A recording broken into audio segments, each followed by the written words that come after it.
want to really see something that said, take a look at what happened. Good evening. We are coming on the air with breaking news. There has been an incident at Donald Trump's Pennsylvania rally. It appears shots have apparently been fired.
I really see something that said, take a look at what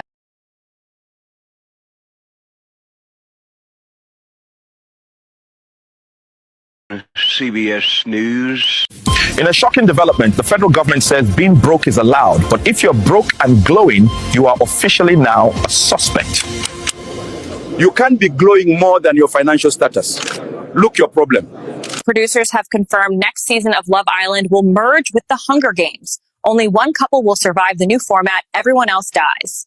Senator Buck Nutley has unveiled his Big Girthy bill, a new proposal meant to rival the Big Beautiful bill. But does size really matter? The shocking trend of Labubu violation continues as more and more people are finding their dolls' holes stretched wide open and reeking of shame.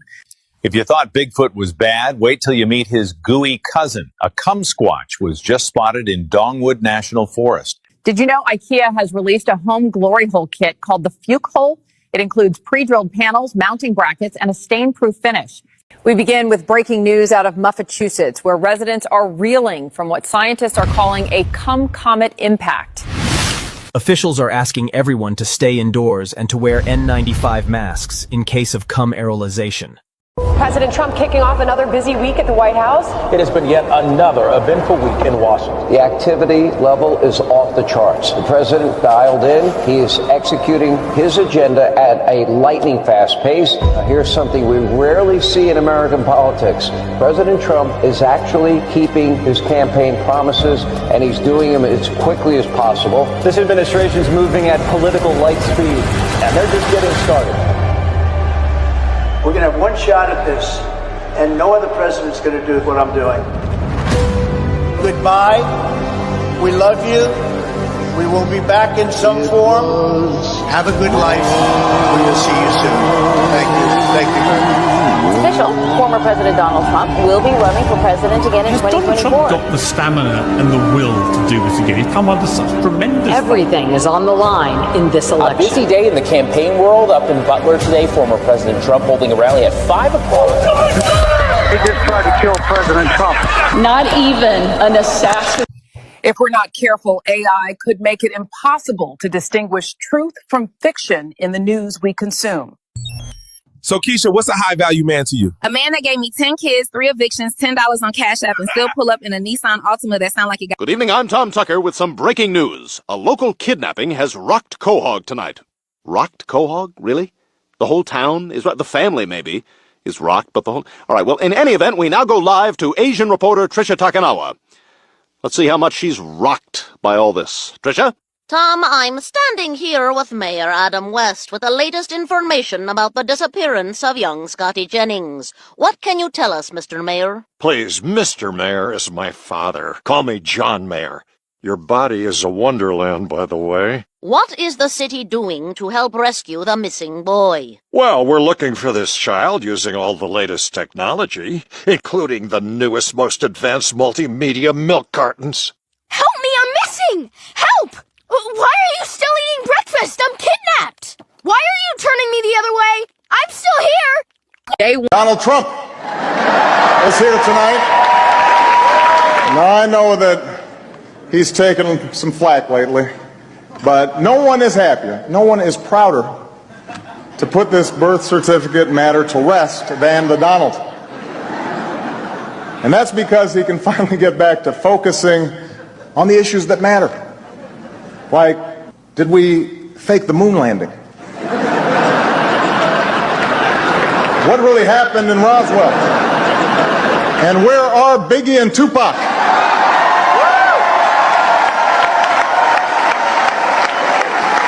Welcome to the Black News Network. I'm your host, 𝐔𝐷𝐈𝐒. Tonight's story, a gender reveal turns violent when local Bloods open fire on the party after blue confetti is released. Chaos erupted at the Glockton's backyard gender reveal when the cannon popped blue, indicating a baby boy. The husband's side of the family, all Bloods, immediately sprung into action by lighting that bitch up. During the scuffle, some of the confetti floated into a neighboring yard, causing additional shots to be popped off in that direction. Fortunately, no Henny was spilled during the ordeal. One of trying to make it to work without yelling at a pedestrian. Pray for me, y'all. Still alive, still unemployed, but baby, I look G-O-D doing it. Oh my God, I'm not even late, I'm just dramatic. Y'all know I will risk it all for a good melon.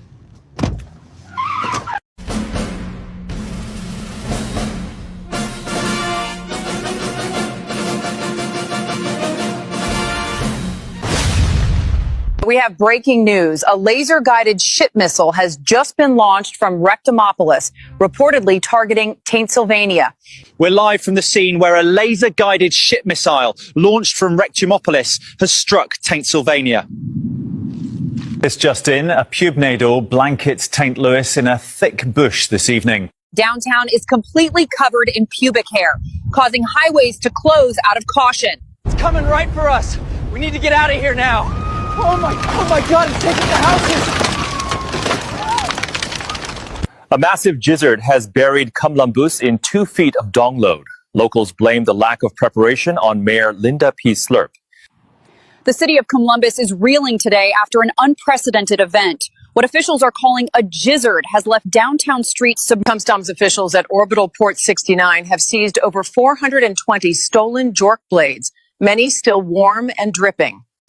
A magnitude 6.9 queefquake rattled Clamlip Valley this morning, releasing a torrent of pussy farts. The children's reading session of This Little Piggy Got Pegged has been cancelled, with parents saying the book is too anatomically detailed for kids. Lawmakers remain deadlocked on the big beautiful bill, with some saying $10 billion more is needed for fleshlights and robo-cooters for dudes on dry spells. Los Angeles, because she served her fried chicken instead of a quinoa salad. Megan Mayonnaise went to the restaurant called The Last Supper, where she claimed she was flabbergasted that they would serve her fried chicken when she in fact ordered a quinoa salad. Ms. Mayonnaise said waitress Sharkeisha Trinity knowingly gave her fried chicken, although Ms. Mayonnaise pleaded that she didn't want to eat any urban food. We have Ms. Mayonnaise along with her attorney, Roger Bangher. Can you explain how you were feeling, Ms. Mayonnaise? I told Sharkeisha Trinity 300 times, let me speak with your manager.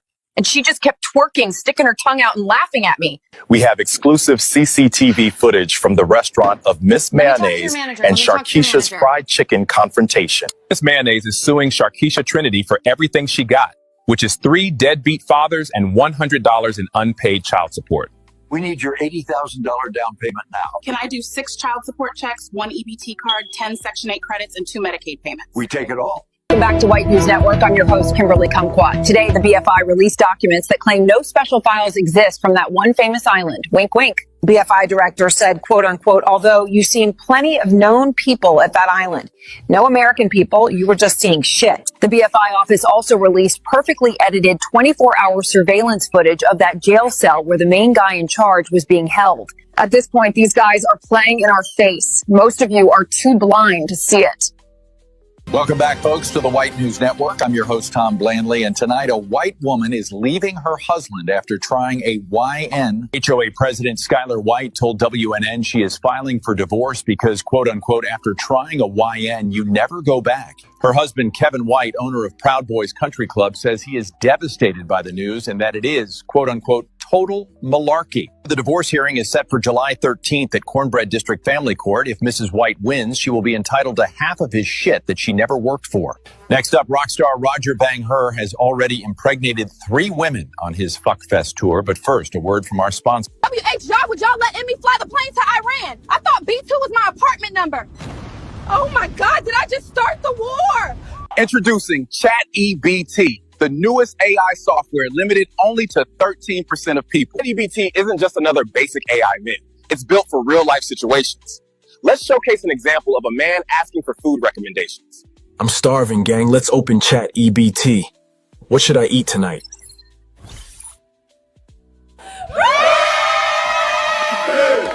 ChatEBT is fully aligned with real-time data, giving you the most accurate, up-to-date definitions anywhere.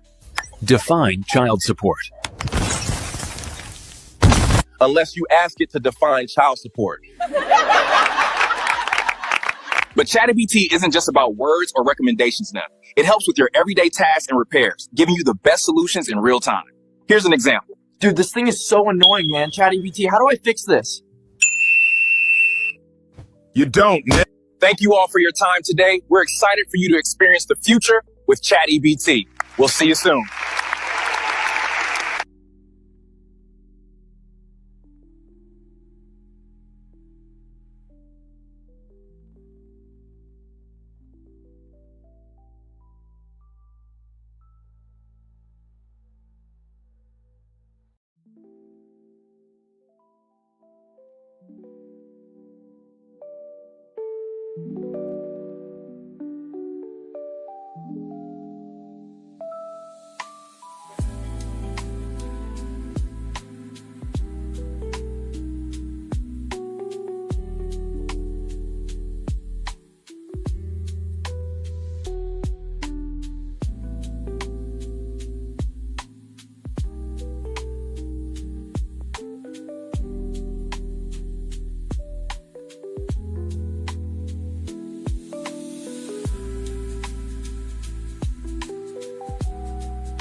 All right, guys, let's do some news.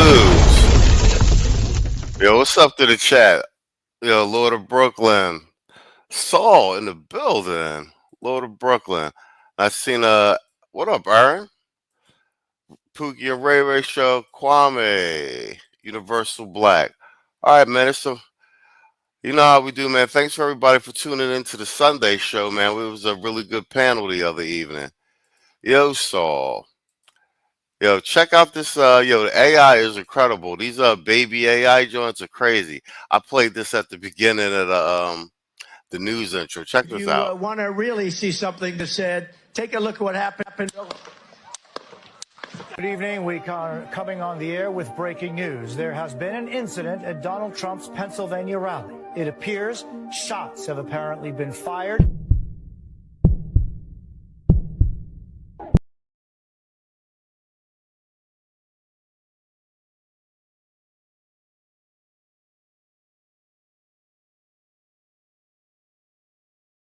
Tell you it's not possible, that it can't be done, the more you should be absolutely determined to prove them wrong. Treat the word impossible as nothing more than motivation.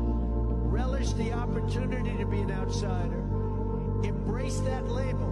Being an outsider is fine. Embrace the label. Because it's the outsiders who change the world and who make a real and lasting difference. If I give you one message to hold in your hearts today, it's this: never, ever give up. There'll be times in your life you'll want to quit, you'll want to go home. Nothing worth doing ever, ever, ever came easy. Yeah, that's what's up, yo. They killing these AIs, bro. All right, man. Let's start out with some lefties losing it. I haven't actually even watched this segment, so we're gonna watch it together. Let's see what the lefties is doing, losing their minds. From across America were gathering in Phoenix to pay tribute to Charlie Kirk. The line started the night before, and by 4 a.m., the crowds were huge. As you can see, they're full of young people, not just those geriatric misfits you see at those No Kings protests. But amongst the patriots who love America, just like Charlie did, there was a small group of misfits who thought it's a good idea to protest a funeral. Just gross, gross. And talking about gross, this happened in NYC. Oh yeah, we definitely hitting these H1B visas update today. Yeah, 100K is a good amount. I actually might end up looking for an extra story on that, John. But we got a short, John. I might pull up another one. We got a we're gonna go over our article Saul sent me. That's the Supreme Court joint. The Trump's win. So we got from the desk of the editor tonight. Let's go. See, a group of contemptible far-left imbeciles did their best to interrupt a somber vigil for Charlie. How did they do that? Well, one screechy cretin sang Bella Ciao, a message written on one of the unfired bullets. And then some sad soy boys sang about wanting the young Republicans to die. This is the modern left, ladies and gentlemen.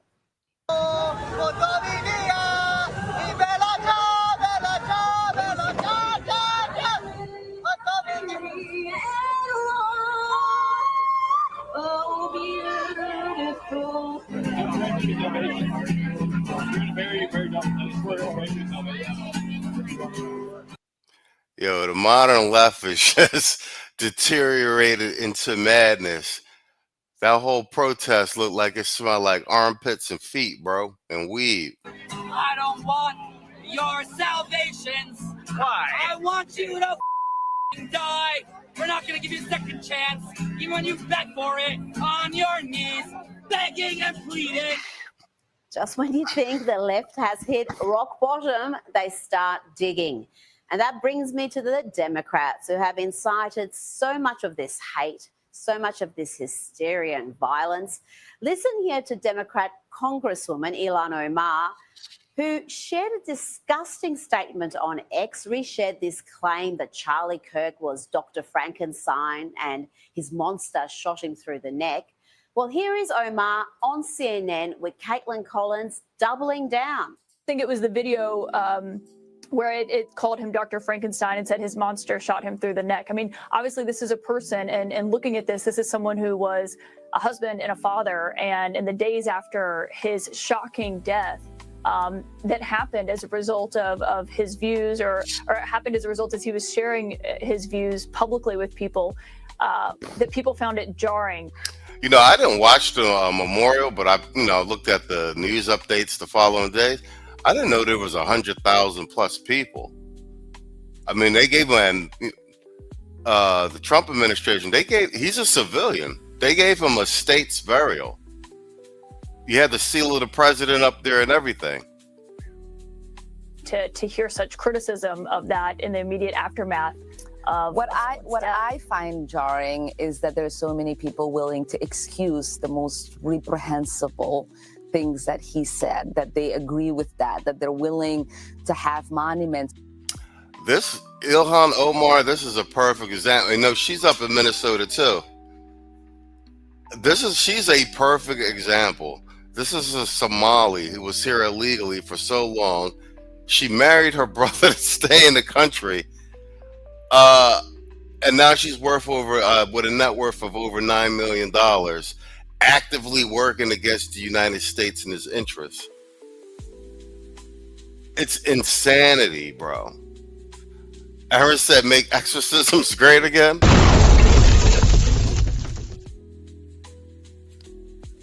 Storm said, that was just in the Cardinals stadium. They had an overflow outside the stadium that didn't get in. Thousands that came but couldn't get in, along with the Turning Point Memorial, and that was about 10,000 people. Yo, we said it when it happened. Me, Tito, and Saul, like, I know y'all don't catch the gravity of what's going on. You guys got to realize this guy's a civilian. He got a state funeral. And they put the coat, the seal of the presidency up there. Elon Musk, Elon Musk and Trump made peace at that joint. And here's a fun fact. You know, one of the motivating factors between Elon squashing its beef with Trump and being like, okay, we got a war to fight. You got to remember, one of Elon's kids got let's just say influenced into, you know, being trans and like almost killed themselves. So Elon's got a bone to pick. Pookie says this doesn't end well for these leftists and anarchists. Bruh, like I said, man, they're gonna put old boy in the ground and they're gonna get to work. Stephen Miller is a tactician and a system stinker. Stephen Miller, Vance, like the whole team. Right now, Pam Bondi looking like the weakest link, but she better get on board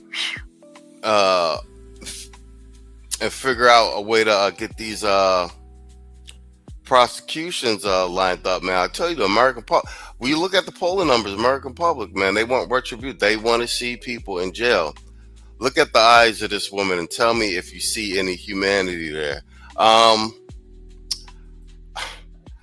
got an argument about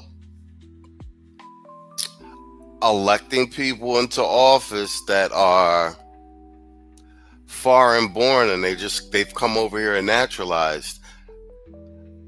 They don't have the same investment in the American ideal as we do. I mean, you have exceptions, but the proof is in the pudding. Like, these people are pushing agendas that don't coincide with, let's just say, Americana, as it were. You know what I'm saying? For him, that they want to create a day to honor him, and that they want to produce resolutions in the House of Congress honoring his life and legacy. It is one thing to care about his life, because obviously so many people loved him, including his children and wife. But I am not going to sit here and be judged for not wanting to honor any legacy this man has left behind. That should be in the dustbin of history, and we should hopefully move on and forget the hate that he spewed every single day. The only one spreading hate is that hideously ungrateful woman. You know, it's only in the West where people who hate the country are accepted as migrants and allowed to run for public. Bingo! I just said this. That's my whole point. Exactly. She's making the point I just was about to make. My point is like the audacity. Like, you're elected to Congress, you're a migrant, and you constantly are displaying an utter vitriolic hatred for the country. That's a problem. Golfers. As for Charlie being left in the dustbin of history, is that what she said? Well, his message, his name is bigger now than ever. Sorry, Elon. Now, let's check in on actress turned mad activist Cynthia Nixon. She's now boycotting lefty corporate Disney because they're not left enough, apparently. This is over the low-rating Jimmy Kimmel being pulled off air after deliberately lying about Charlie Kirk's alleged killer. Suddenly, the left cares about the First Amendment and free speech. If only they knew what it meant. I just canceled my Disney Plus and Hulu subscriptions. And they asked me why. I hit other, and I wrote, because I believe in the First Amendment, reinstate Jimmy Kimmel now. My whole family is really going to miss Abbott Elementary. You know, what's crazy is old Charlie was killed over the First Amendment. The irony. We are really going to miss Only Murders in the Building. But you know what? We would miss the First Amendment a whole lot more. Don't go to the theme parks. Don't go on the cruises. Cancel your subscriptions now. Now let's hear from a race-baiting pastor spewing nothing but lies and vitriol. Now either he is lying and he knows he is lying, or is he... Pookie says they better go back in the closet because the weirdo nonsense is over and the ill-gotten gains need to be seized, and placed in the Department of Treasury. I agree. Ignorant. There are no other explanations for what you're about to hear. Calling this nation to honor and venerate a man who was Did you know him personally? That's why I told you, they got these goofy hoteps jumping out in front of this tea issue. Ridiculous. Yes, of course. We met many times. How was he like? I supported his organization. I supported Tony Park from quite a lot. Why was he killed? He was killed because his words made a difference. Because he was showing people the light. Camaraderie was incredible. The moment. All right, is this whole thing going to be at Charlie Kirk? Or the memorial was yesterday. Is that as all right, I don't need a whole segment on this. Just about every senior member of the administration, so you can understand. But all right, that's it. Yo, what up, Irv? Yeah, I don't need a whole segment on the Charlie Kirk memorial. All right, let me load up this next segment, and then actually I want to jump into this by the editor piece also. So let's do this. It's a fighting chicken.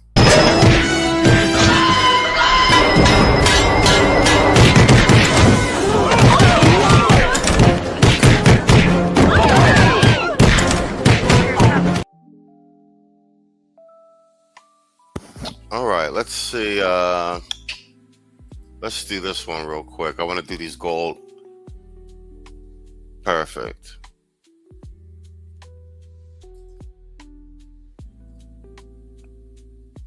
All right, this is a piece of the gold visas and for the HB1s. Let's do these. Let's do this one.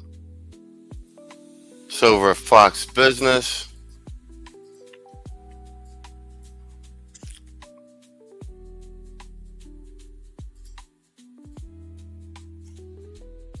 I'm going to bring up my next guest. He says this could be a remarkable game changer. Ali John Gary joins me now. Ali, first I want to let the audience understand, you're the CEO of EB5 Investor Magazine, U Global Immigration Magazine.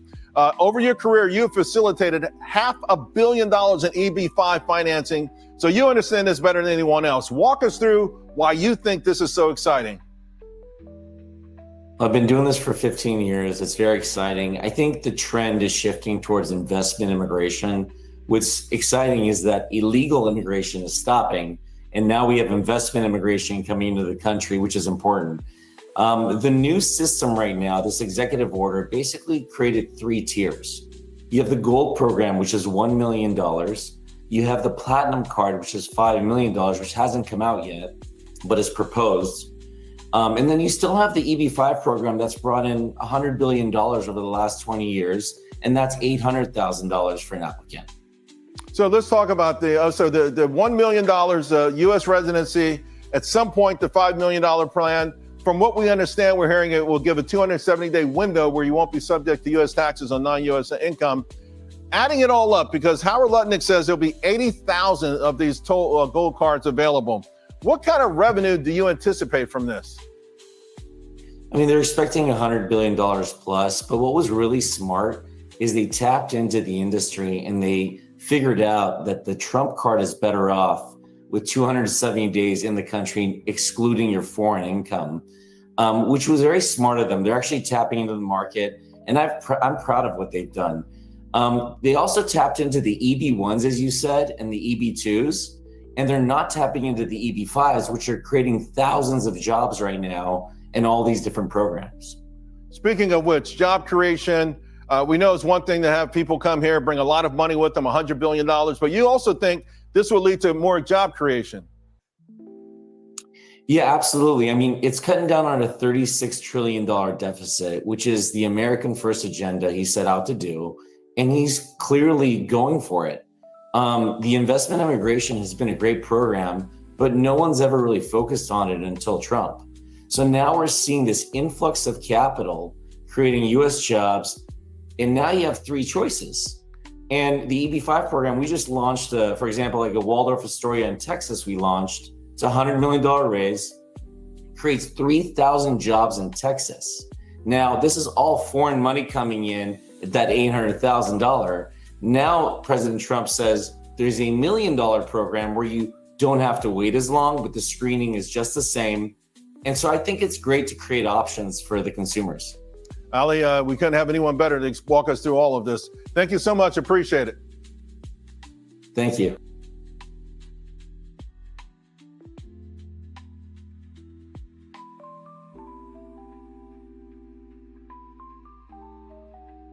All right, bet. Let's do yo, what up, Detroit? What up with you, man? Yo, thanks for supporting the stream last night.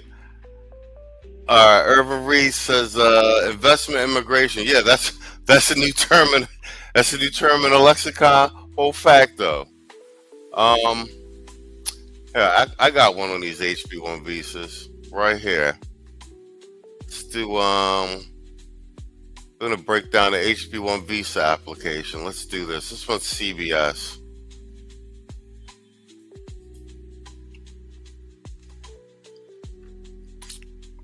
Oh, come on. What are you doing, StreamYard?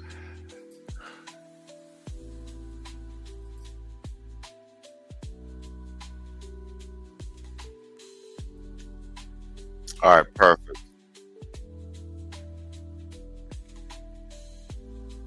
Is an H-1B is a specific type of visa that goes for workers. Google tech workers and their supporters rallied this morning in response to President Trump's new proclamation, adding a $100,000 fee for H-1B visa applications. So if you don't know what that is, an H-1B is a specific type of visa that goes for workers for jobs that require at least a bachelor's degree. So the Alphabet-owned company is one of the top 10 H-1B visa recipient countries in the United States. So let's talk about this. CBS News politics and immigration reporter Camilo Montoya Galvez. Camilo, good to see you today. For those watching, how can you break down how that new fee works? Good morning, Reed. Well, this is simply put one of the administration's latest attempts to overhaul and restrict the legal immigration system. As we have discussed on multiple occasions, the administration has mounted this aggressive campaign to crack down on illegal immigration, but with significant less fanfare, it has also moved to overhaul and restrict the legal immigration system.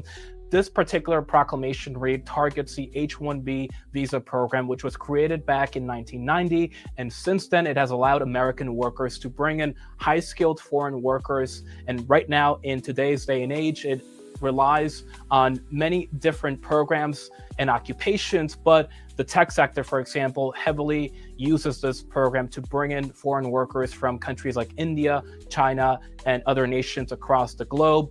There was some early confusion over the weekend about who was actually affected by this order.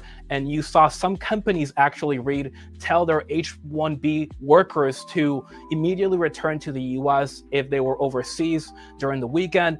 But the Department of Homeland Security had to clarify on Saturday that this order by President Trump only applies to future H-1B applicants, not current H-1B visa holders or people who filed an application for that program before Sunday at 12:01 a.m. that day. And so this will only apply to future H-1B cases. And in those cases, the applicants and their companies who are looking to sponsor them. Yo, shout out to Theo Waff. And I'm with him on this one. Theo said, F them H-1Bs. Them jobs belong to us. Yo, that's a bar right there. Tech jobs for the brothers. Yo, Thea, you seen this MacGyver drop?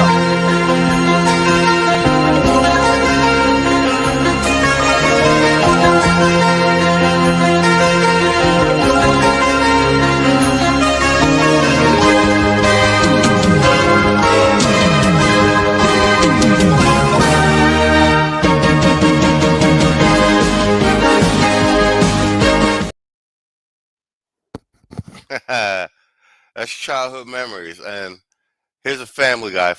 Peter fights a chick.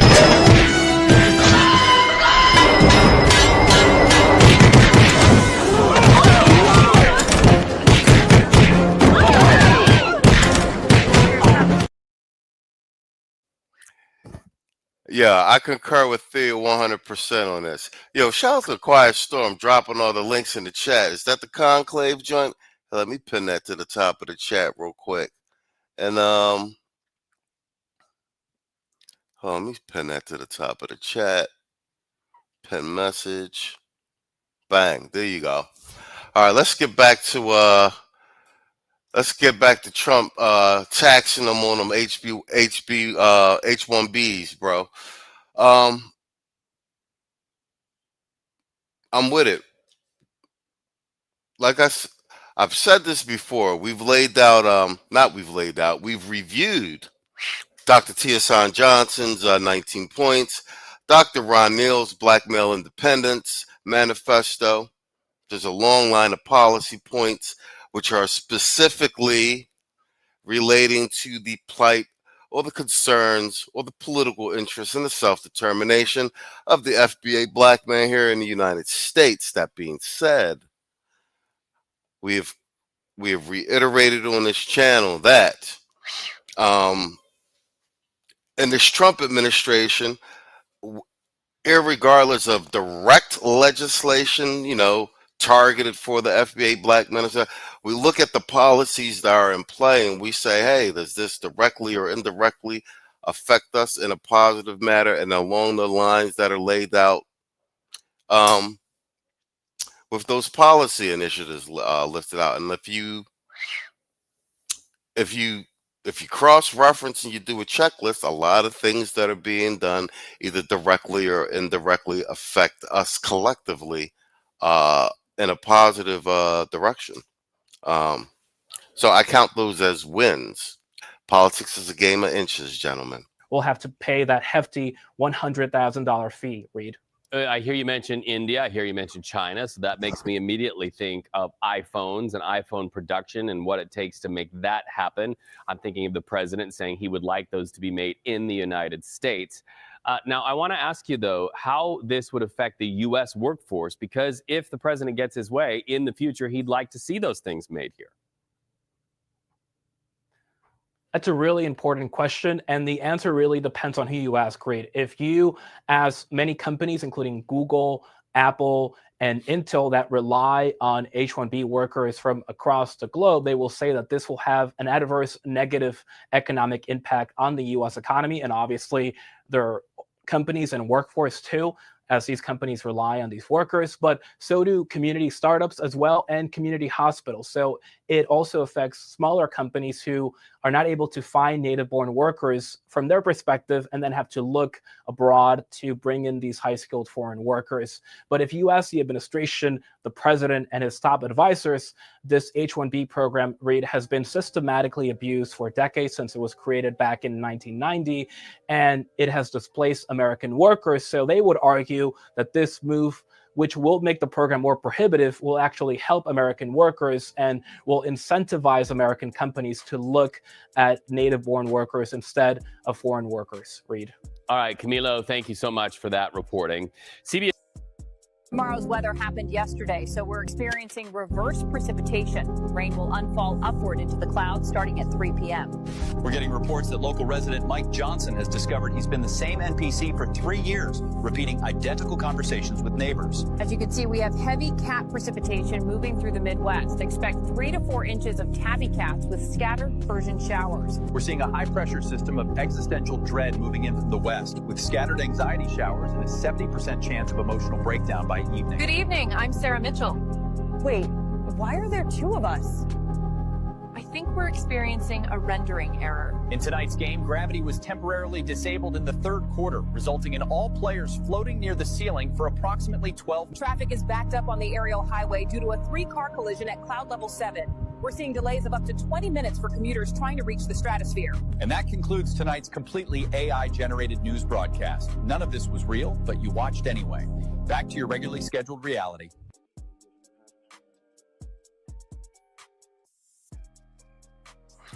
All right, excellent. So you guys know Stephen A. Smith has got a new political podcast. I'll give it to Stephen. He always knows which way the wind is blowing, bro. So he's got a full aside from his sports, he's got a separate politics podcast now. I'm sure he's got some backers, investments, and funding. As far as I'm concerned, from what I've seen, he's posing himself as a Democrat, as an independent, but he's just a Democrat in drag, if you ask me, or, a liberal in drag. So I'm watching the play, but he's making all the news rounds now. He's everyone's favorite pundit, as it were. But, Kamala Harris came out with a book trashing the entire Biden administration, and the libs are fuming mad. But this is, I've seen at length Stephen A. Smith talking about this, but this is a recent feature on Fox Business. And this is Stephen A. Smith torches Kamala Harris. Her political career is over. Democrat strategist Doug Schoen joins me now. You agree with that, Doug? Absolutely. I think she's engaging in self-immolation. I mean, Joe Biden made her the nominee, made her vice president. Stephen A. is right. She couldn't do anything on her own. And she ends up calling Biden reckless for staying in the race, saying having only 107 days to run for president somehow handicapped her, even though she raised close to $1.5 billion. Stuart, I don't understand this. That's quote. That's damn near comment of the evening right there, Irvin. Stephen A. makes weasels jealous. That's funny. This at all, but she doesn't have a future in my party or any party. Do you think in her brand of identity politics, is that over? Does that have any future in the Democrat Party? I think in Democratic primaries, it does. And that's part of what's behind AOC's rise, whether as a presidential or Senate candidate. I think we'll learn a lot in the New York mayoral election, because if, as we expect, Zohran Mamdani wins, that will be another feather in the cap of AOC, and she will say, this is the way Democrats need to campaign. So I don't think identity politics is done with Democrats. It may well be done with the broader general electorate. Two questions. First, do you think AOC has a chance of winning a Senate race in New York State? Second, do you think she's got any chance of winning the presidency at any point in the future? Hold on, before we get to his answer, Theo Waff says she raised $2 billion and had debt in the end. That's a fact. And as a matter of fact, I think we've got a drop which illustrates how Kamala advanced in her political career. I think this is it right I want you here. to give me a snake cup. I'll give you a snake cup, Will young you? lady. Yeah. Oh, dirty man. Dirty Craig. Dirty I Craig. am not dirty. I said I'd give you a snake cup and you will receive one and you will enjoy it. Bet I will. Yeah. That's how she became Attorney General. Wheels up, heels up Harris. Quiet Storm says, Keisha has the uncanny ability to turn one bum into two bums. Shout out AC. That's a whole fact, though. Let's hear this gentleman's answer. Two good questions. She polls now 20 points ahead of Senator Chuck Schumer, the Democratic leader whose ratings have tanked. So I think she could win a Senate seat and maybe win it easily. As to the presidency, I think she's a strong candidate for the nomination. She can go anywhere in the country and draw a crowd. She's raised, I think, over $15 million this year from small donors. I have no. Now, don't laugh at this statement about AOC. We laughed at Kamala, but they put the whole bank behind her, $2 billion plus. I will tell you this. Believe it or not, AOC would actually be a better candidate than Kamala. She's unhinged as well, and what have you. But and she's an idiot. She's really right from Central Casting. She really was an actress. But AOC can stick to the script. She could try and pull some of the Hispanic vote, et cetera, but the direction that this country is moving down post Charlie Kirk, we'll see what the temperature's like after the midterms, but I think it's a wash, especially with them going full socialist and full communist, bro. Doubt if she announced for president, that would exponentially increase. I'm not sure she's electable nationally, but you know what? This is a woman whose appeal has yet to be fully realized. And if Barack Obama, who was a 2-year senator, can get nominated and ultimately elected, maybe. She's no freaking Barack Obama. But the Democrats don't have anybody on the bench who's got any charisma or anything else like that. They might throw another Hail Mary again. We'll see. I mean, I'm sure Gavin Newsom will end up being like in the primary and stuff. How about that? If the Democrats actually have a freaking primary again, we'll see. Just maybe AOC with the support of Bernie Sanders, who's now on the screen, could well be a serious Democratic candidate, both for the nominee and ultimately potentially the presidency. 30 seconds, Doug. I think you're on to something there. You said the black versus brown war that will ensue if they pick a Latina over a black woman would be monumental. I think you're spot on with that. I want to see who will side with the black women who vote for Democrats within the 90th percentile. And, you know, and here's the thing with that 90 percentile thing, because it's almost so guaranteed, the quiches don't realize that that gives them no political leverage at all. You got to, the Republicans and the right in general are in power. So they're looking at a constituency that no matter what, irregardless, they're going to vote 90, 85 plus to 90% in the other direction. You know what that tells them? Don't devote any money to trying to gain any of that vote. Don't do any. There's no point even going after them, especially when they have data that shows that they can win without them. You understand? So that makes the right be like, screw Keisha and her block vote. We can win without them. We don't need to offer them anything. We don't need to cater to their feelings. We don't need to create any type of legislation or policy for them. In fact, any of the legacy programs that benefit them, cut them all. We don't need them. Black men, on the other hand, since we're starting to operate as a swing vote, we're operating, our 20 to 30% that's swinging, that aren't still attached to the Democrat plantation, that are saying, yo, whoever's got the best policy will think about backing. You see that there's slowly stuff that's in our favor, as it were. You know what I'm saying? Theo Waff with the $5 super chat. He says AOC will lose so badly her campaign would be DOA by 8 p.m. election day. Oh, I agree completely. One way or another, but like I said, one way or another, Democrats going to have to pull a Hail Mary. They got nobody on the bench. Let's do them, guys.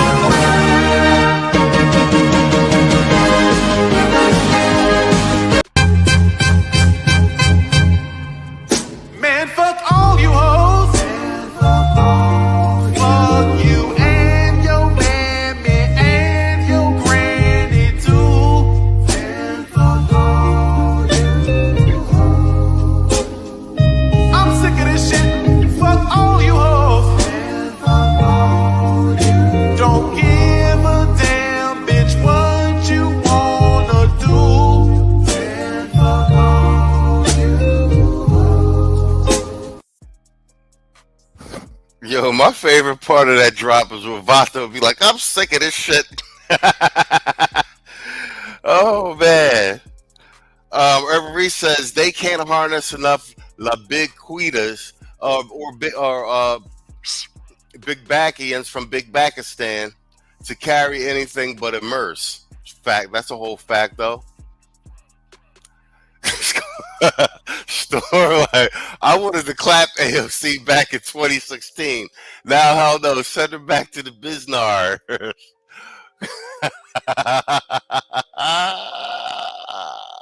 Let's be nice. Let's be nice. We don't have to go there. I mean, you're not wrong, but you didn't have to say it. I mean, good Lord. Oh, man. Y'all is funny, bro. Yeah, the wall is undefeated. I think they clickbaited me. I haven't seen Stephen A. Smith on this clip at all. I think that AOC's strongest suit, her strongest issue, if you want to put it like this, is affordability. I think that strikes a note all across America. What do you say to that? I say that's exactly right. We really are two Americas. You have an upper middle class that is doing very well, and the broad mass of Americans, 65, 70% or more, are living paycheck to paycheck. And as again, we've seen in New York with Mandani, the broad appeal, particularly to younger people, of the affordability message resonates and resonates loudly. Got it. Doug Schoen, always good. Thanks for joining us, Doug. We'll see you again. Thank soon. you so much. Yes, sir. All right, bet. I want to do this news desk segment on shout out to Newsmax, man. They really be they bringing back like old school like news like we used to see in like the 90s and the 90s and the 2000s and shit, like the news our dads and shit watched, like that type of you know what Newsmax is? Newsmax is what CNN used to be when they first started, when it was run by, what's the old boy's name, when it was run by Ted Turner, when Ted Turner was wearing cowboy boots and shit.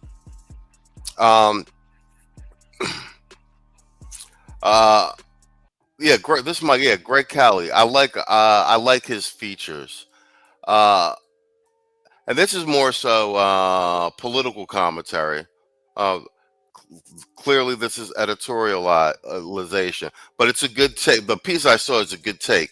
And I'm glad that they're doubling down on the violent undercurrent of the left. And this is time to talk about the crazy undercurrent of liberal politics. Let's do it. Killed him. Why? Could it happen again? And what is going on with this transgender stuff, which seems to be at the root of... Yo, shout out to Greg Kelly and a couple other ones. Yo, they not letting go with this T-shit, bro. They not letting it go. They really got this shit on Front Street. I'll be playing some of these clips because, like, bro, this is a huge... We said it. This is a huge tectonic shift, a paradigm shift in the American political and media landscape. No one would ever be making exposés and doing news segments like this 1, 2, 3, 4, 5 years ago. Actually, since the second term Obama administration, no one would have ever done no news expo like this. This is the tip of the spear, bro. Like, the paradigm shift is here. Of the assassination. Do you know how many transgender Americans have been mass shooters over the last 10 years? Too many. The very last question may be hard to hear because he says it very, very quickly. The asker, he's a little bit nervous perhaps. Do you know how many transgender Americans have been mass shooters over the last 10 years? Too many. It's true. We have a partial list, all right? A partial list. And it's a mental illness and transgender, more than mass shootings. We've got stabbings, axe attacks, bank robberies, you name it, it's been done. And that's another thing, bro. Like, you couldn't blatantly call it mental illness. Something else to consider. the riots during Black Lives Matter. You know, Black Lives Matter is a trans movement. It is totally bizarre. It's not just George Floyd and...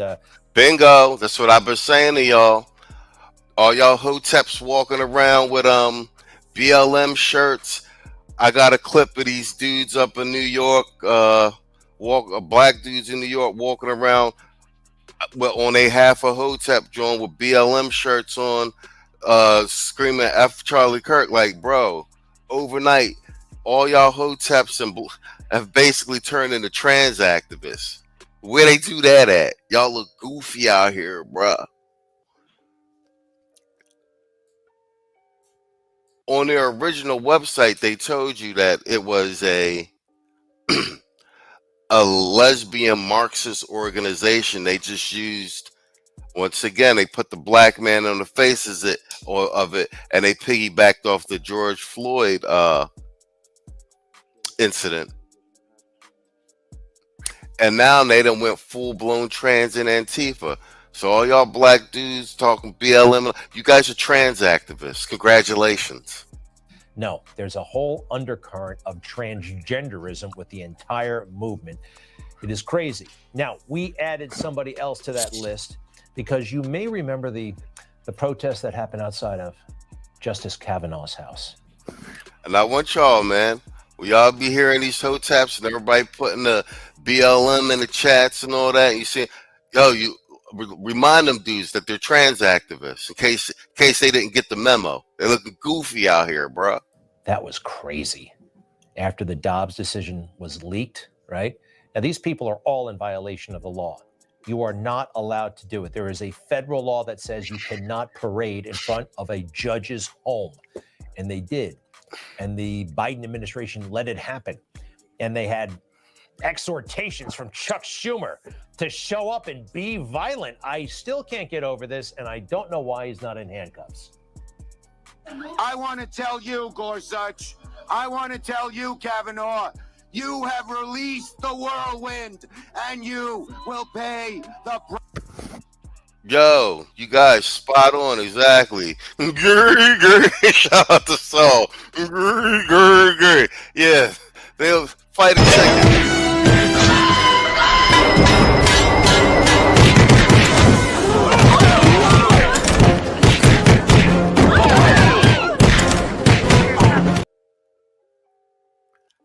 And spot on, bro. Universal Black. Congratulations.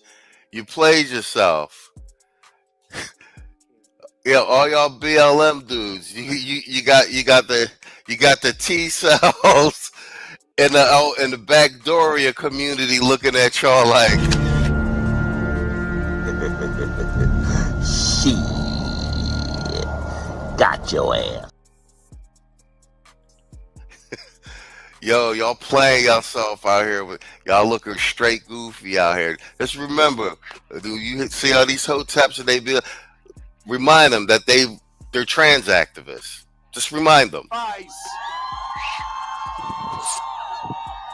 You won't know what hit you. For all their complaints about MAGA and how intense sometimes the rhetoric can get, no one on our side says this kind of stuff. Nobody. And they lie about white supremacy and all that nonsense. And so maybe taking Chuck Schumer's lead there, this guy shows up. You heard about this, right? Nicholas Rosk with a bag full of weapons. He shows up at Judge Kavanaugh's house, intent on killing the guy and his family. All of this stuff, was able to walk right up to the front door. He almost pulled it off. Now, we have an update in this case as it makes its way slowly through the court system. Nicholas is now Sophie. Yes, a transgender person. And this means special status. Who knows? Did they move him to the girls' prison? Is that what it's all about? Who knows? But that was a crime that they let that guy get as close as he did. And they knew it was a danger. They knew they called for it. And they still pretended. They played dumb. That's what they did. Remember this person? We have been pretty clear on this. The president has been very clear that we condemn any intimidation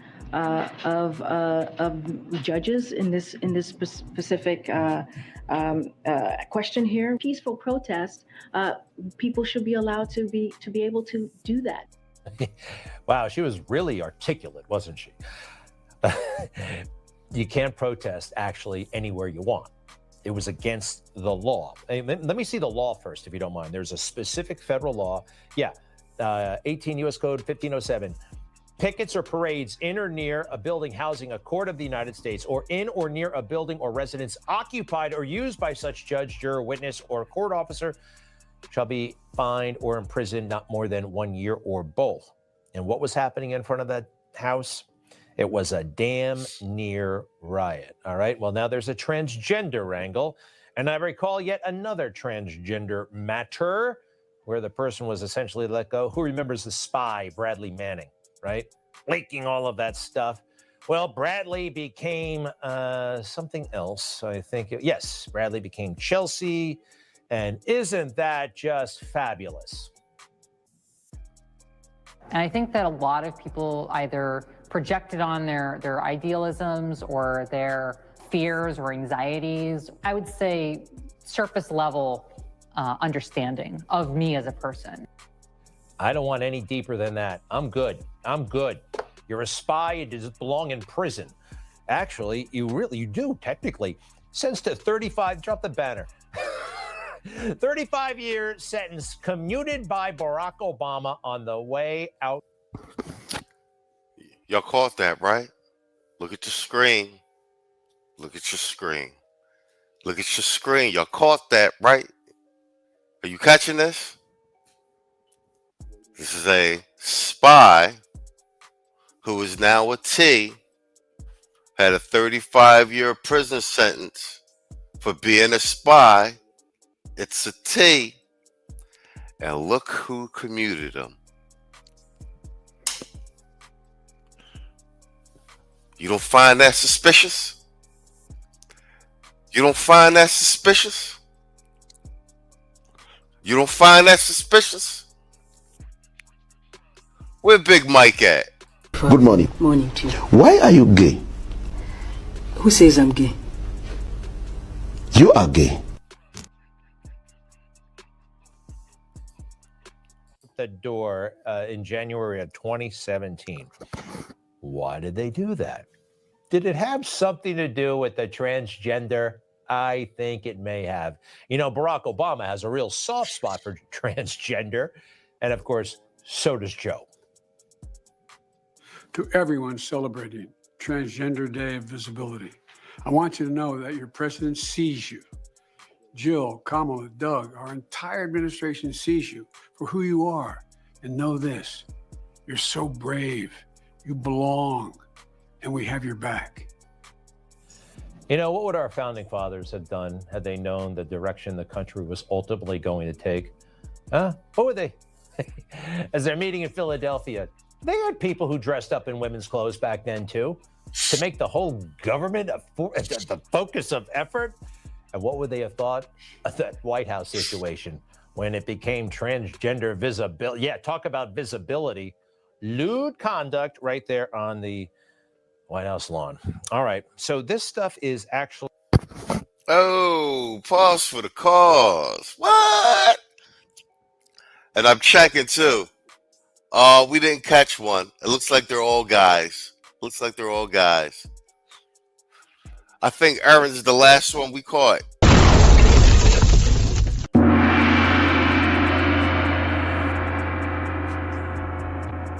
They are WAF in the building.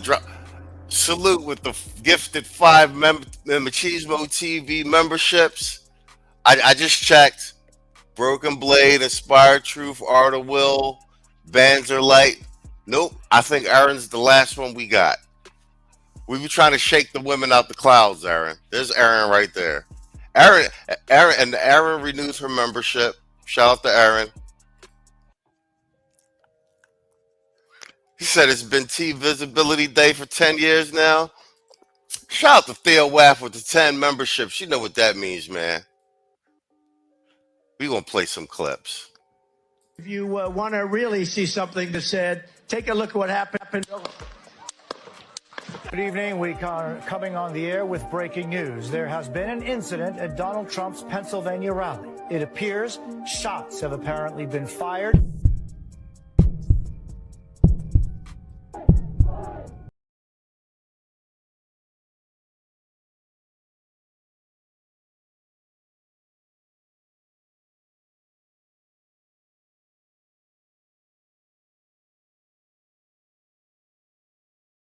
Should be absolutely determined to prove them wrong. Treat the word impossible as nothing more than motivation. Relish the opportunity to be an outsider. Embrace that label. Being an outsider is fine. Embrace the label. Because it's the outsiders who change the world and who make a real Atlanta. Riker, my good fortune is your good fortune. I don't need your fantasy women. Oh, you're so stolid. You weren't like that before the beard. Very well.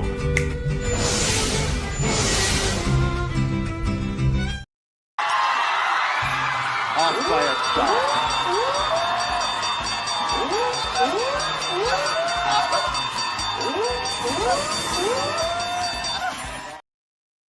I don't know how to put this, but I'm kind of a big deal. Wake up in the house, I look up, I see girls there, well, I see bales there, well, I see scales there, well, I see hair and air, well, I get mail air, well, I get mail air, well, I get mail air, well.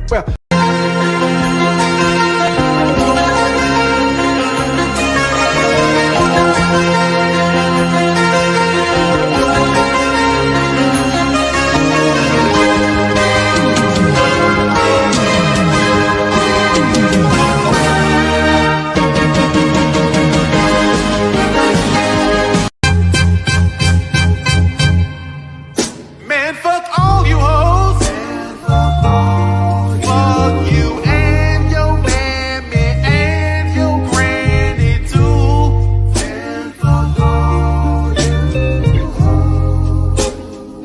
I'm sick of this shit. Fuck all you hoes. Don't give a damn, bitch, what you wanna do.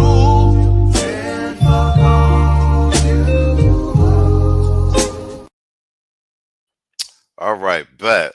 Yo, salute to Theo Wife, man. Thanks for supporting the stream, man. And if you ain't in class 7, you guys missing out, man. Let's go. At the heart of why they killed Charlie Kirk. They're so insistent on this depravity, right? Especially with children. Charlie always said, if you're an adult, fine, but hands off the kids. And Joe was specifically talking about children. Children, we see you.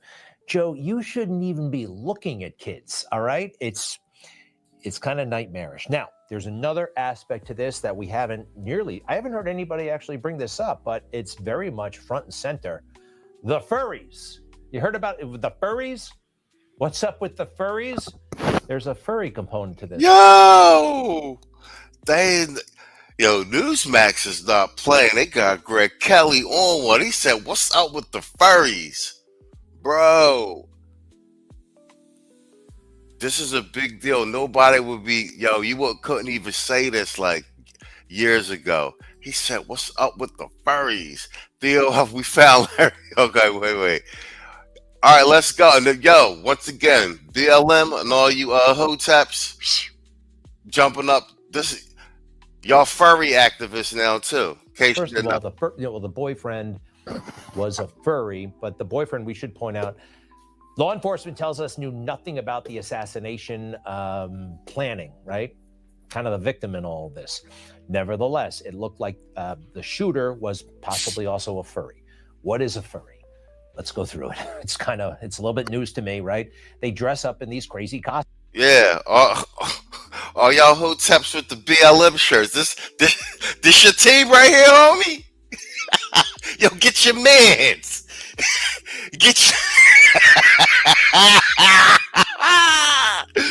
Yo! All y'all crashing out over this Charlie Kirk, man. It's your mans and them, cuz. Yo! Yo!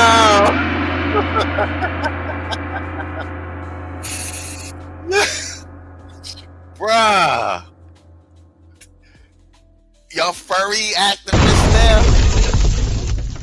Yo, they got y'all caught out there. Y'all look goofy as hell, cuz. Costumes, and they go all over the place. They go to conventions, they meet each other, they stay in hotels. There are, it seems to be like a lot of them out there. And then, well, what do? Do they play games? Do they run around like lunatics? They just run around like cartoon characters. Roll the tape if we have it. Oh, actually, first, I should go through the legal definition.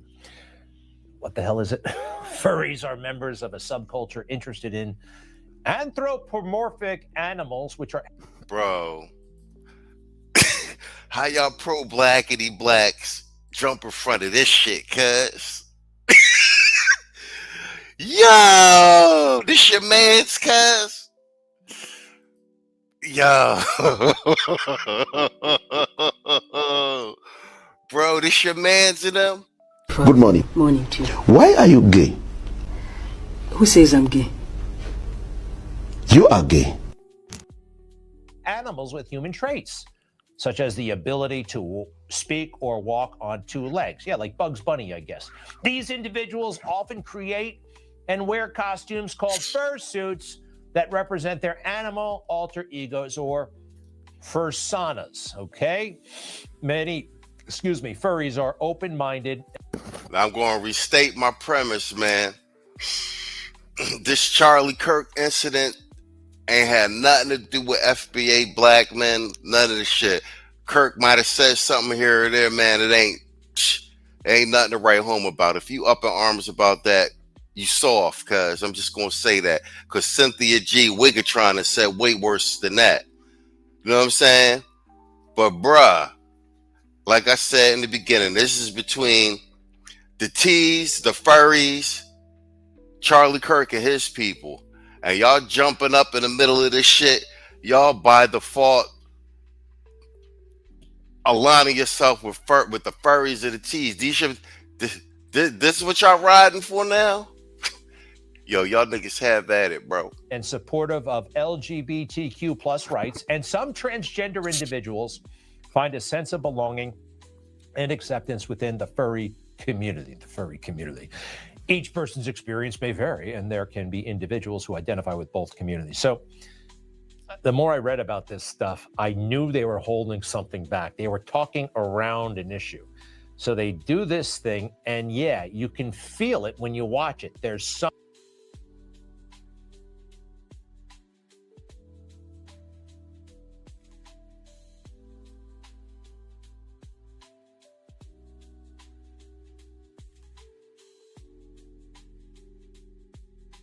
Good morning. Morning to you. Why are you gay?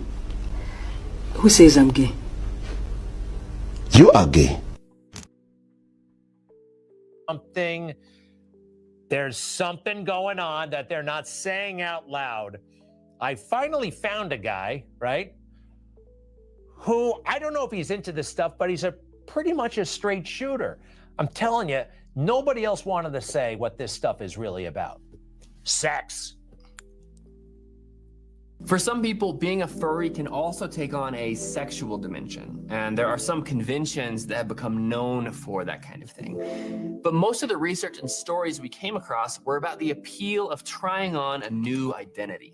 Many furries can be shy, reserved, and socially anxious in real life. Many are also neurodivergent, often having autism, ADHD, or Tourette. Bro, this is the sector that this Charlie Kirk shit come from, bro. Stay out. I'm gonna say it again, man. Y'all better stay out of this shit, bro. Because the deeper this shit go, the weirder it gets. And by default, y'all all jumping on this Charlie Kirk bandwagon, you by default are put in the same category as these dudes. Yo, y'all hoteps is taking L's, cuz that's your mans. Yeah, Furtherama, bro. Fry Ruta loops, bro. Yo, we said that for the beginning, bro. Stand down.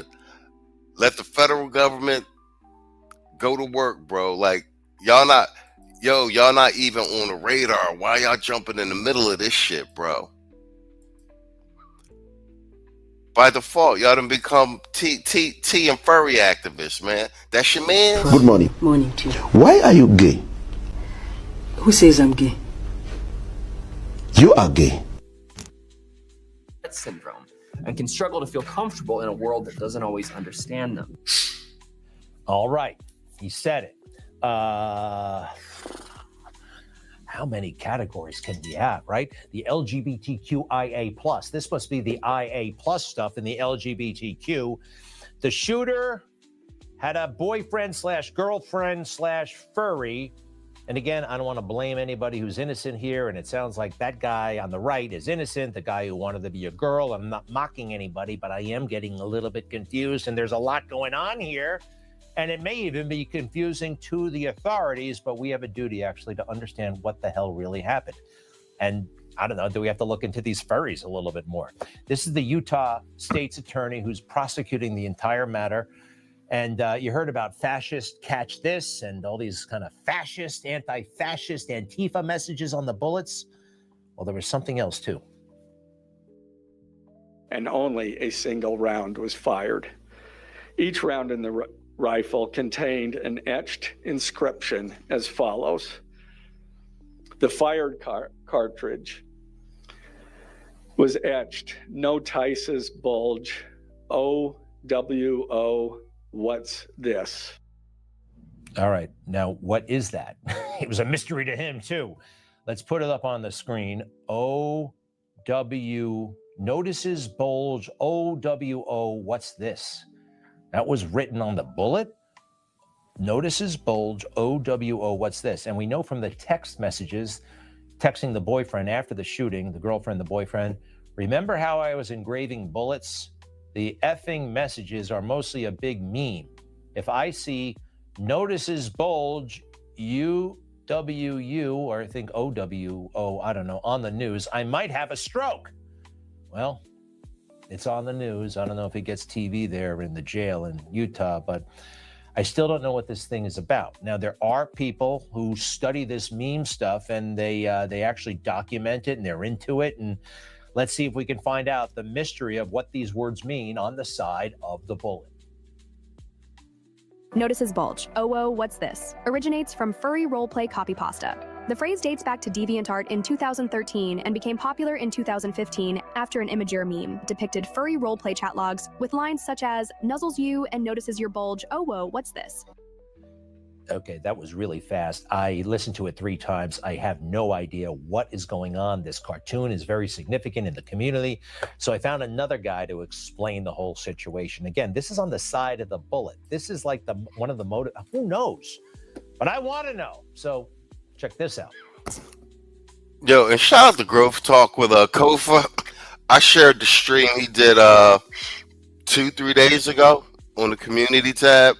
And Messi Mashan re-reviewed it today, and I see that his logic and reasoning, etc., came down on the side of the position that we took initially, just with regard to this entire scenario. And if you guys remember from the initial cast, me, Tito, and Saul, our initial comment was we didn't even really care about. I mean, I think our argument was a freedom of speech argument and the normalization of assassination culture argument. That was our fundamental argument.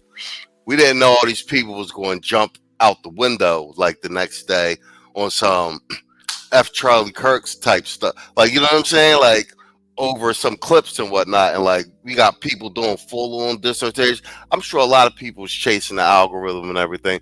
But what I'm saying is you coming down on the side of the F. Charlie Kirk argument, you basically aligning yourself with this. And the fact that you're not even politically savvy enough to even recognize that is bug in and of itself. But because this is This is where the heat came from. So just y'all gonna figure it out. A lot of y'all gonna figure it out the hard way. This administration ain't playing. Saul with the super chat. He said Ace. He said Ace Ventura warned us about this. We gotta get real life Ray Finkel. Bro, shit get real weird, cuz. It's get real weird out here, cuz.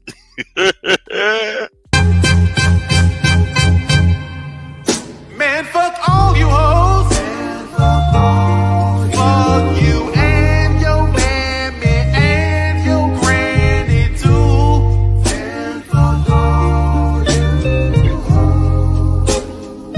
I'm sick of this shit. Fuck all you hoes. Don't give a damn, bitch, what you wanna do.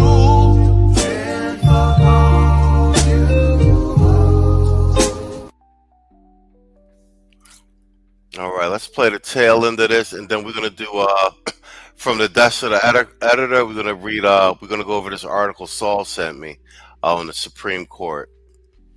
Notices bulge is a phrase that makes fun of furry role-playing online. In these role-plays, people often act out exaggerated, affectionate actions like nuzzles on you or pounces on you. These phrases are typed out online, in forums or in chat groups, in a descriptive way. The phrase notices bulge specifically parodies a role-play line where one furry notices another's bulge, meaning the outline of someone's crotch. Kind of get it. Kind of get it. I don't know why it takes all those words. Look, let's face it. It's a little bit weird, but whatever floats your boat, if you're not going to shoot anybody and you're not going to get children involved, right? Okay. Now, there's something else, another angle here that may have fueled some of this. Video gaming. There's something called furry shades of gay, and well, it's very big in the furry community. I think we're gonna stop it right there, bro. This is what I'm saying, bro. This is some deep rabbit hole weird shit, and somehow y'all hoteps did align yourself with this, or this vicarious chasing this Charlie Kirk clout on his fake race bait and shit, bruh. y'all done by default became trans and furry activists. Bro, I can't do it, cuz. Yo, cuz. Bro. Yo, Matrix Media, what up, Playboy? Yo, because I had just played this clip to like double down on my argument about like, bro, stay out of it, because the more this shit opens up, the weirder it gets. Yo, y'all looking crazy out here, cuz. Yo. Yo, let me take this shit off the screen, man.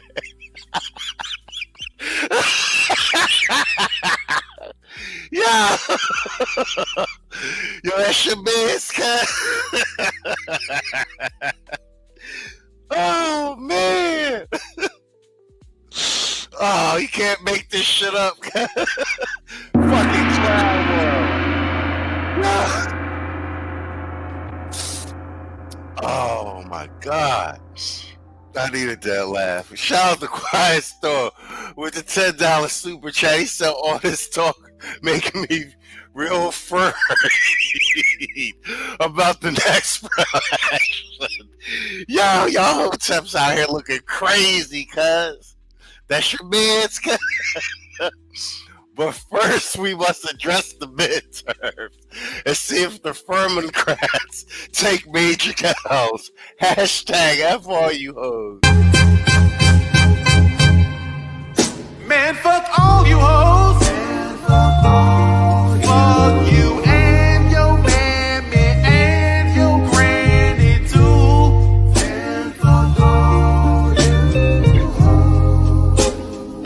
I'm sick of this shit. Fuck all you hoes. Don't give a damn, bitch, what you wanna do.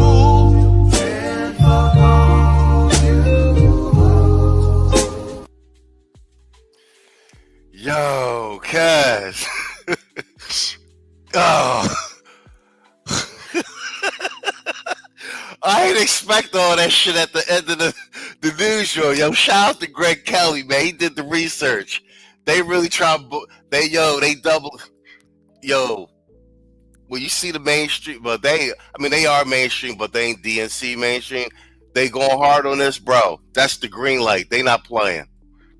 They trying to make the point like this some weird shit, and so when we go after it, don't be mad because this is some weird shit. And somehow, some way, the hoteps wrapped they self up in this shit, bro, with all that race baiting, bro.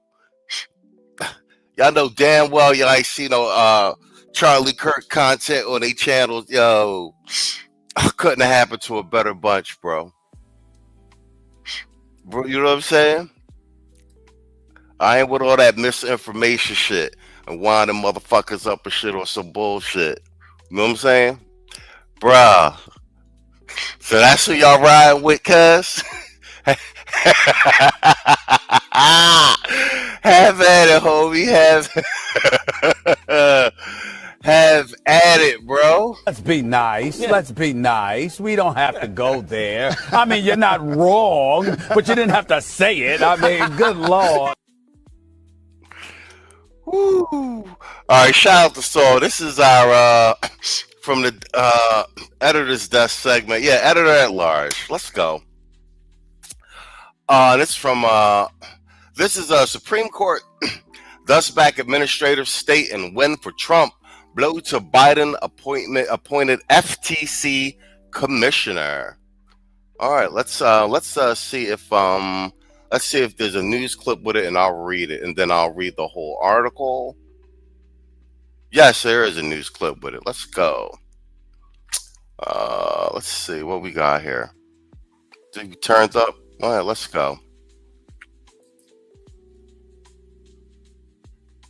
The DOJ's antitrust trial against Google resuming this morning as the Federal Trade Commission's case against Meta heads into its third week. And the Wall Street Journal editorial board weighing in on the case is writing, quote, competition solves market problems better than regulators who keep measuring monopoly by markets that evolve faster than a bureaucracy can keep up. Federal Trade Commission Chairman Andrew Ferguson joins us now. Chairman, good morning to you. Thank you so much for joining us. Oh, hold on, yeah. Hold on for a second. Let me look at the chat real quick. Yeah, y'all get the argument I'm making exactly. There it is, Kwame. Yeah, hey, by association. Yeah, and it's like, bro, it's like they don't get it, bro. They didn't really gaslit y'all to jump in front of this shit. Y'all look crazy. How deep does the rabbit hole go? Has a whole new meaning, bruh. Realize, like, ain't no way, bruh. Ain't no way. All right. Yeah. Shout out to Growth Talk with Kofa and I see a couple of y'all got some sense. Like y'all see the play, bro. All right, let's get back to this FTC joint. So as I'm sure you saw, the Wall Street Journal editorial board is critical of what you're trying to do in these two cases against Google and Meta, saying they stymie innovation. So explain what you are trying to do here and your response to the editorial board. Yeah, good morning. Thank you for having me. So I think President Trump called it the China-loving Wall Street Journal yesterday, and I think that's exactly right. I do agree with what they said in that competition is better for America than regulation, but antitrust enforcement is how we protect competition. You know, competition is what makes America great, and antitrust is the safeguard that makes sure that American companies and American markets remain competitive. And that's what the Meta case is about making sure that giant companies with tremendous power compete on the merits rather than buying up competitors. We want competition, we want growth. Competition is how we achieve innovation, and that's what the case is about making sure that everyone's competing on the merits, which protects all Americans and helps us all flourish. So how do you navigate that balance, wanting conservative free market principles to take hold versus the need to regulate as in your role as a regulator? Yeah, it's a great question. So free markets are the best thing that we have, to allocate resources. Free markets are also what allow, ordinary Americans to pull themselves up by their bootstraps and achieve. That's part of the American dream. And I don't think regulation is good, and antitrust enforcement isn't regulation. The last 4 years, the previous administration, they were all about rules, rules, rules. Ex-ante regulation was the name of the game. That's not what we're about in the Trump administration. President Trump promised to deregulate, and he's delivering. At the FTC, we're leading one of the major deregulatory campaigns by eliminating anti-competitive regulations. But antitrust enforcement isn't regulation. It's just law enforcement. Congress has written the antitrust laws and has assigned the FTC and the DOJ to be a cop on the beat and make sure that everyone is playing by the competition rules. And if someone isn't, the FTC is going to go to court. But other than that, the FTC needs to stay out of the way and let our markets grow. And that's why we're leading President Trump's deregulatory campaign by eliminating anti-competitive regulations that insulate monopolies through the use of government power. Okay, so the FTC has also announced a lawsuit against Uber over the Uber One subscription. And an Uber spokesperson has responded to this lawsuit saying, "We are disappointed that the FTC chose to move forward with this action, but are confident that the courts will agree with what we already know. Uber One's sign-up and cancellation processes are clear, simple, and follow the letter and spirit of the law." So for those who aren't following this one, can you explain this case here? Sure. Congress passed a law called the Restore Online Shoppers Confidence Act. And it's all about making sure that companies with online subscriptions treat consumers fairly, both when they sign up by making it very clear and conspicuous what terms consumers are agreeing to when they sign up, and by requiring a simple method of online cancellation for online subscriptions. It's one of the most important laws Congress has passed in the last decade and a half to protect the way that Americans shop online. And it's all...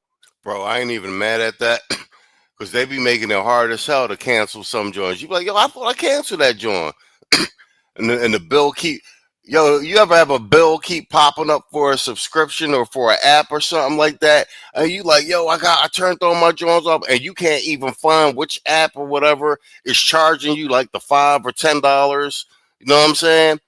Like every month and shit. And you like, what the hell is this charge? Bruh, I ain't even mad at that, cuz I'm gonna tell you. Y'all wild. Quiet store with the 5 super chat. This nigga said furry woman walking. I can't even do it. Walking down the street, furry woman. Bro. All around, that's a bad look. Let's be nice. Let's be nice. We don't have to go there. I mean, you're not wrong, but you didn't have to say it. I mean, good Lord.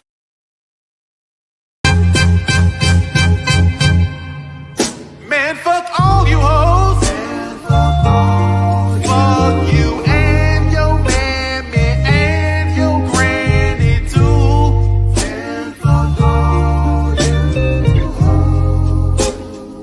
I'm sick of this shit. Fuck all you hoes. Don't give a damn, bitch, what you wanna do.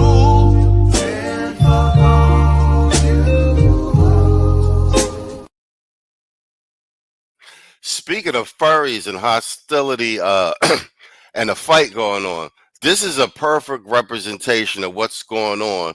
And like these race baiters and hoteps jumping in the middle of it while, you know what I'm saying? While it's being, y'all jumping in the middle of it trying to get some attention. This is exactly what's going on right now. Y'all jumping in the middle of this. Speaking of furries and animals.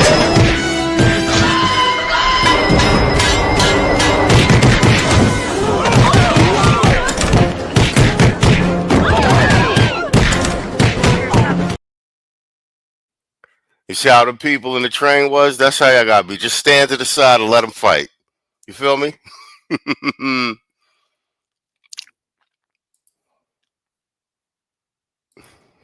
All about fairness. And, the FTC investigated Uber for a long time and concluded that the sign-up method and the cancellation method wasn't consistent with the laws that Congress passed. And that's why we've taken Uber to court. But this isn't about, sort of a campaign against big tech. All Americans spend a lot of time online as shoppers participating in online commerce, and the FTC's job is to protect consumers and to meet consumers where they are. And because consumers spend a lot of time online with subscriptions, it's important that the FTC enforce Congress's law that's designed to protect shoppers online. And that's what the suit against Uber is all about. It's just making sure that online subscription firms like Uber are treating American consumers fairly. Well, it's we're approaching the first 100 days, and I'm sure that this period of time has been a whirlwind for you, but you're getting a lot of things done, and we thank you so much for joining us this morning, Chairman Andrew Ferguson. We appreciate it very much. All right, excellent. Let me read through. Let me actually read through the article. Let me see what we got. Close that window. Shout out to Saul. This is our editor at large segment. The High Court set oral arguments in the first ever come on, really, bro? Sunday briefing. Here's another few minutes of our chat. Sorry, Ducey. The High Court set oral arguments in the case for December as it inches toward revisiting Humphrey's executor. Let's see. The Supreme Court on Monday backed President Donald Trump's decision to fire a commissioner on the Federal Trade Commission, sending yet another signal that the High Court intends to revisit a 90-year-old court precedent about executive firing power. The temporary decision to maintain Biden-appointed Commissioner Rebecca Slaughter's termination was issued 6-3 along ideological lines. The Supreme Court set oral arguments in the case for December. Trump's decision to fire Slaughter and another Democrat-appointed commissioner, Alvaro Bedoya, faced legal challenges because it stood in tension with the FTC Act, which says commissioners should only be fired from their 7-year tenures for cause such as malfeasance. Is this Slaughter? There's Rebecca Slaughter right there. She's a looker. Trump fired Slaughter and Bedoya shortly after he took office, citing a cause other than the president's broad constitutional authority over the executive branch. Bedoya resigned, but Slaughter vowed to fight her firing in court and see the case through to its conclusion. The lower court initially sided with Slaughter and reinstated her, but she has since been fired and rehired several times as her case made its way to the Supreme Court. Monday's decision came after the Trump administration asked the High Court on an emergency basis to temporarily pause Slaughter's reinstatement while it considers the merits of the case. The Supreme Court's decision to keep Slaughter's firing intact means she will remain sidelined from the FTC until after the High Court hears arguments about the case in December. The case raises a pivotal question of whether Trump has the ability to fire. Hold on. Come on, man. Really? The case raises a pivotal question of whether Trump has the ability to fire members of independent agencies as the president pushes for a more unified executive branch. Independent agencies such as the FTC, various labor boards, and the Securities Exchange Commission have long been insulated by the law from at-will firings. And that goes to the point that I've made repeatedly, or we've made repeatedly on this channel, is that Democrats initiated this whole lawfare campaign, and it looks like Trump's in office and he's perfecting it. A lot of what he is actually doing is, I'll say it this way. He's pushing the limits to see the full, he's exercising the full limits of the executive branch, and he's actually pushing the boundaries with some things with regard to, he's actually making case law now. With them trying to block all of the things, the administration's initiatives with these lower federal court judges, Trump's just said, okay, let's play ball. We'll take everything to the High Court. I'll do this, and we'll see you block it. And what's going to happen is the more stuff he wins in the Supreme Court, it'll clear the path for him to be unobstructed moving forward. It's actually a smart play. I know a lot of us are not happy with Pam Bondi and the prosecutions, as it were. And I think Trump said as much recently, especially in light of this Charlie Kirk thing. The one thing that she has been fairly good at doing with the DOJ is actually winning a large number of these lawsuits and having various wins in the Supreme Court for the executive, well, for the Trump administration, as it were. So that's that. All right, that's our editor at large segment. Let's do, we have the 143.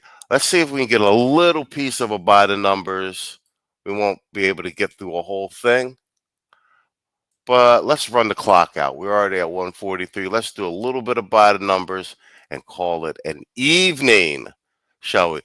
Hey, thanks for hanging out with me, guys. Yeah. Storm says, yeah, I need to see these 304s and handcuffs. Yeah, not on TV. Facts. Reed says he's restoring executive powers back to the executive branch. They've been eroding those powers to the other branches for a while. That and the deep state as well. So there's method to the madness here. I'll give it to Trump. Trump sees what they play against him, and he basically perfects their thing, just like he just did with the redistricting and the gerrymandering. Speaking of Trump, let's do an AI drop. You want to really see something that said, take a look at what happened. Good evening. We are coming on the air with breaking news. There has been an incident at Donald Trump's Pennsylvania rally. It appears shots have apparently been fired. Never stop fighting for what you believe in and for the people who care about you. Carry yourself with dignity and pride. The more people tell you it's not possible, that it can't be done, the more you should be absolutely determined to prove them wrong. Treat the word impossible as nothing more than motivation. Relish the opportunity to be an outsider. Embrace that label. Being an outsider is fine. Embrace the label. Because it's the outsiders who change the world and who make a real and lasting difference. If I give you one message to hold in your hearts today, it's this: never, ever give up. There'll be times in your life you'll want to quit, you'll want to go home. Nothing worth doing ever, ever, ever came easy. All right, let's do some by the numbers.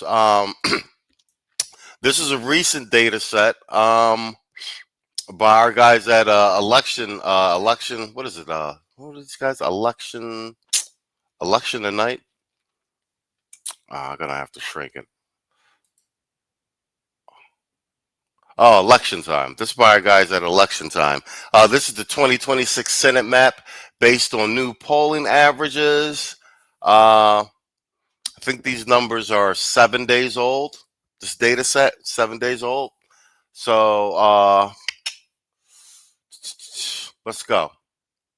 Now well underway. We have a ton of new polling data, especially from key states like Michigan and Ohio.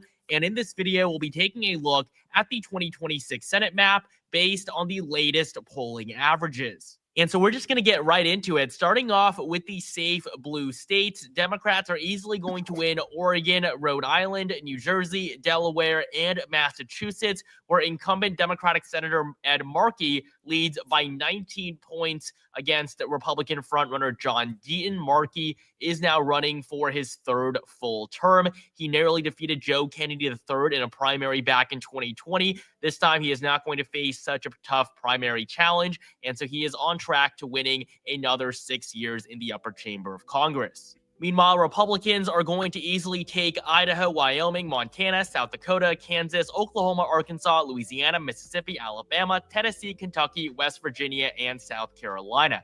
And so with these solid states now filled in for both parties, the GOP leads with 45 seats, Democrats at just 39. And so those are where all the states where either party is going to win by 15 points or more. There's really no real contest in those states. However, we're now going to move on to the likely states, and these are races that are going to be noticeably more competitive, and these are definitely races to watch. We're going to begin down south in Florida, where incumbent Republican Ashley Moody is running for her first full term. She was appointed earlier this year by Governor Ron DeSantis to fill the vacancy left by Marco Rubio, who became Secretary of State. And by all accounts, Ashley Moody is on track to win the special election here. The market odds on 𝐊𝐔𝐄 give her a 90% chance.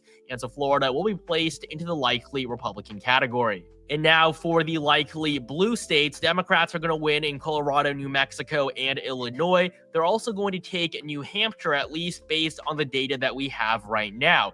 According to the latest polls, Chris Pappas leads Scott Brown by 11 points, and this is going to be one of the most interesting races in the entire country. Now, on the Democratic side, incumbent Jeanne Shaheen has chosen not to run for re-election, and that has paved the way for Chris Pappas to become the presumptive Democratic candidate. On the Republican side, though, it is a lot messier, as you have Scott Brown, a former U.S. Senator from Massachusetts, who has been in the race for the last few months now. He was supposed to be the nominee until just a few weeks ago, when John Sununu, also a former U.S. Senator, announced that he may also be running in this race. He is, of course, a member of the Sununu family and is very popular in the Granite State. If he runs, he will very likely become the nominee, and he will have a very, very good chance at actually winning the general election. His odds are definitely better than Scott Brown's. And looking at the odds on 𝐊𝐔𝐄, Scott Brown has a 45% chance of winning. This is because we haven't even added in John Sununu as an option yet on the markets here. And when he is added, his odds will likely float around 50 to 60 points.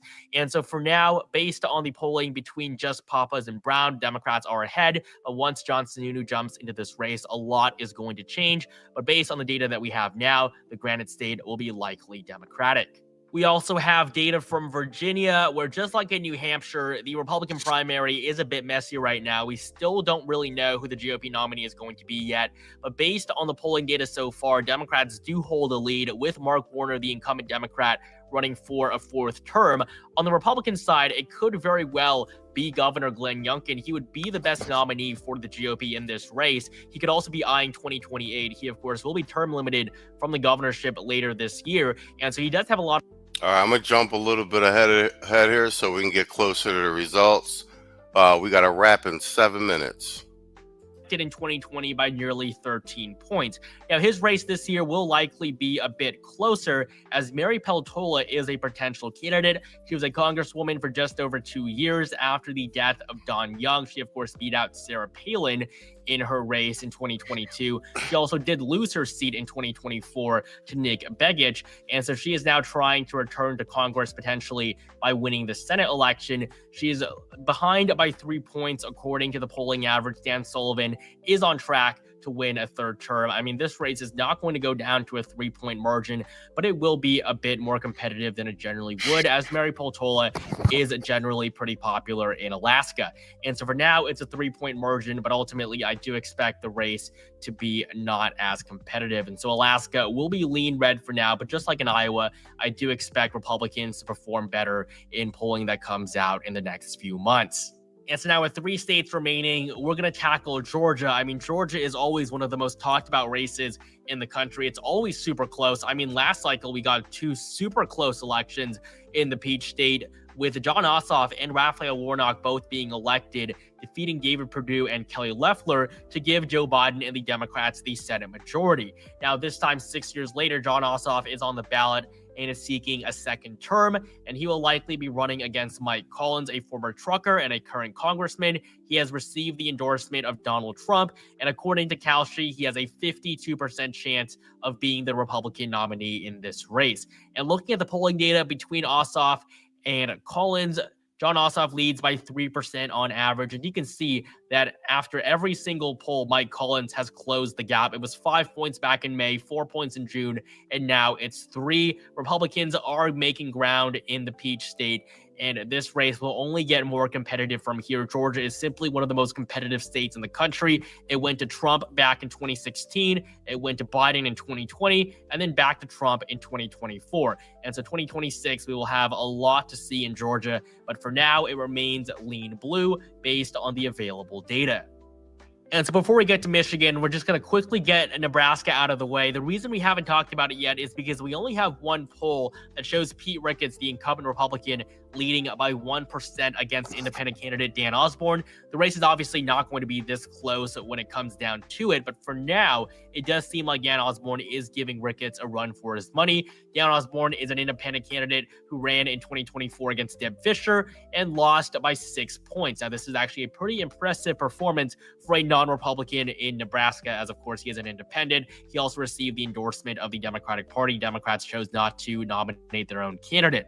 Now, in 2026, he's running against Pete Ricketts, the other senator in Nebraska. He just won a full term after winning a special election in 2024. He is very likely going to win the seat. This is not going to be nearly as competitive as the polls right now may suggest. But again, based on the data so far, Nebraska will be lean red. All right, so right now we got Republicans 52, Democrats 47, with one state as a toss-up. I think that's Michigan. All right, let's, where are we at? 50. All right, we're almost done. And finally, in Michigan, Republicans have a higher chance of flipping the seat in Michigan than flipping any other seat in the country. It is now an open seat, as incumbent Democrat Gary Peters has chosen not to run for re-election after almost losing in 2020 to John James by just under 2 points. And so now the Democratic primary is very crowded with 3 top candidates, although for now, Mallory McMorrow is the favorite. According to 𝐘𝐿, she has a 43% chance of being the nominee. And this is good news for Republicans as she polls the worst against the Republican frontrunner, Mike Rogers. Mike Rogers will be the nominee here. He is a strong candidate who almost won in 2024. This is why Republicans want him, because even though nobody thought he would win, nobody gave him any money, Mike Rogers made it so that Alyssa Slotkin was elected to the Senate last year by less than half a percentage point. And so Mike Rogers is a former member of Congress. He was in the House for 14 years. He's received the endorsement of President Trump. And by all accounts, he is on track to win this seat and flip it for the Republicans. In both of the polls released so far, he leads by 4 points against Mallory McMorrow. And so Michigan is going to be lean red on the map, giving the GOP their 53rd seat. And so this is the 2026 Senate map based on the latest polling averages. Republicans holding on to their 53-seat majority. You can also see it here. This is a new website that I have early access to that will be released in the next few weeks. But thank you guys so much for watching. Make sure you like the video down below if you enjoyed it, and comment down below if you agree with these projections. Do you think Republicans will actually flip Michigan, or Democrats take North Carolina? And also make sure you're subscribed for All right. It's still based on current polling information. It's still looking like Republicans are gonna hold on to the Senate and the House. We'll see how it plays out moving forward. Man, we'll see how this plays out moving forward. I want to see what the Charlie Kirk effect is going to be with regard to them turning out the vote, and how much support the Democratic Party is going to hemorrhage after this. I think all that's up in the air. We do these by the numbers segments, so we're not entirely surprised as we walk them down slow into the midterms. Irvin said, I got a feeling it's going to be a major sweep, especially given current events. We'll see how this stuff plays out. I think it's hard for the Democrats to pull a rabbit out of a hat, but we'll see if they manage to recruit more crazies, you know. Charlie Kirk just cemented Arizona red for at least the next 4 years. I think you might be right on that. The Fed needs to let things happen. That's the whole facto too. Guys, that is my time for this evening. This is the news desk. Shout out to everybody who be sending me links. Shows up here every late night to go through the news. You guys could be anywhere, but y'all be kicking it with me. Shout out to Quiet Storm, man. You don't want to talk me into this. It's turned out to be a very good idea, sir. That being said, man, it's my time for the evening. I will see you tomorrow. Same bat time, same bat station. Let's get out of here. I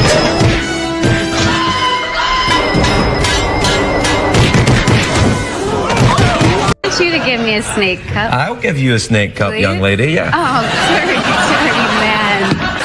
Dirty Craig. Dirty Craig. I am not dirty. I said I'd give you a snake cup, and you will receive one, and you will enjoy it. Bet I will. I want you to give me a snake. Sorry. Hey, where's Stewie? That's tomorrow, and that is it for us today. Okay, I don't know. Whatever it is, it's not right on the teleprompter. There it is. We are going to do Sting, yeah. There's no words there. To play us out. What does that mean, to play us out? To end the show? Yeah. All right, go. In 5, 4, 3. That's tomorrow, and that is it for us today, and we'll leave you with a... I can't do it. Do it live. Shout out to Theo. He said... Hold on. Shout out to Theo. He said Deb should forget about 2026. Let's do it.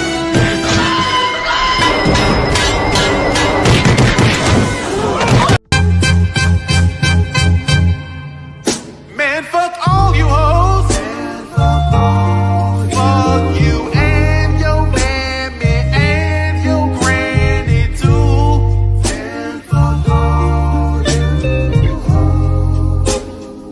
I'm sick of this shit. Fuck all you hoes. Don't give a damn, bitch, what you wanna do.